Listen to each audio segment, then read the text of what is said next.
Welcome to The Last Breakfast. Please enjoy the video. You will begin with power and source.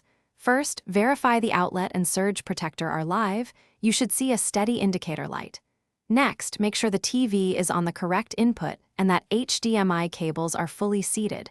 Loose cables dim the picture by degrading signal. Once done, open the TV menu. If it appears brighter, the problem is the source or cable. Finally, remove external devices to simplify testing and identify whether this is the TV itself or an attached component.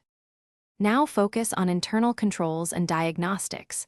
Lower and raise the backlight and contrast to see if brightness changes. Make sure local dimming is enabled or disabled to test effect.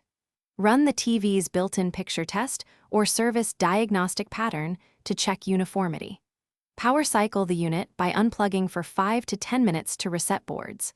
Listen for buzzing from the power or T-con boards, and look for uneven glow or burn-in artifacts. These signs point to backlight, power supply, or panel issues rather than simple settings. Finish by isolating replaceable parts.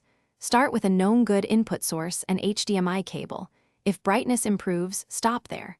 If not, test power supply voltages at connectors and inspect LED strip or inverter outputs. Replace the LED strips or T-con board only after diagnostics confirm failure. Make sure to document symptoms and the TV model. If you are unsure, contact an authorized repair service. Troubleshooting tip: if brightness fluctuates with temperature or starts cold, then fades, suspect failing capacitors or backlight drivers and act accordingly. Thanks for watching. If this was helpful, leave a like and consider subscribing. See you next time.